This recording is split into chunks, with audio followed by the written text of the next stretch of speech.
Nauwi sa suntukan ang basketball championship game na paliga sa Barangay Subic, Baliwag, Bulacan. Ang basketball player na si Nat Gelarde, sugatan at hirapang idilat ang namamagangka ng mata.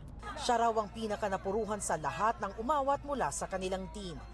Una po kasi nagpe-free throw po yung kakampi ko po.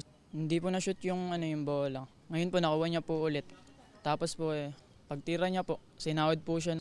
Siyempre po delikado po yung ginawa niya. Kaya kumbaga nadala na rin po ng emosyon yung kakampi po namin. Umawat lang daw siya nang bigla na lamang sakta ng kabilang team ang kanilang kasamahan. Bigla po akong nasapak po sa mukha nun. Tapos pati po sa batok. Tapos nung nasapak na po ako, napahiga po ako. Tapos po nung nakahiga po ako, madami pong tumatadyak sa akin. Nakagana na lang din po ako. May ilan pa sa kanyang teammates ang nagtamuri ng suntok sa iba't ibang bahagi ng katawan. Sobrang intense po siguro nung laban, nagkaroon ng kumusyon. Nung umaawat ako, tinamaan din ako. So, tinamaan ako sa mukha, sa batok.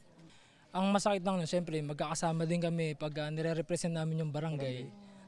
Ngayon, hindi tropeyo, kundi hustisya ang hinahanap niya at ang iba pang sinaktan. Agad namang inaksyonan ng barangay ang nangyaring insidente.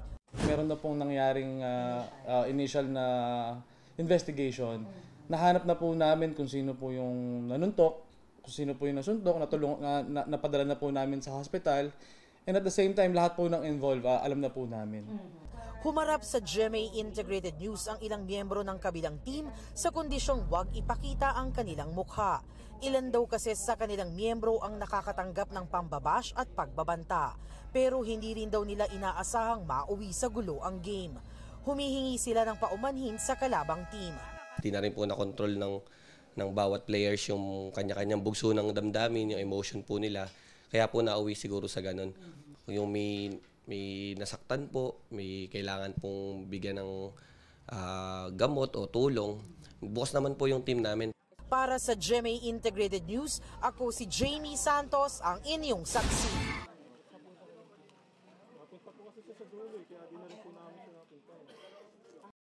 Mga kapuso, maging una sa saksi.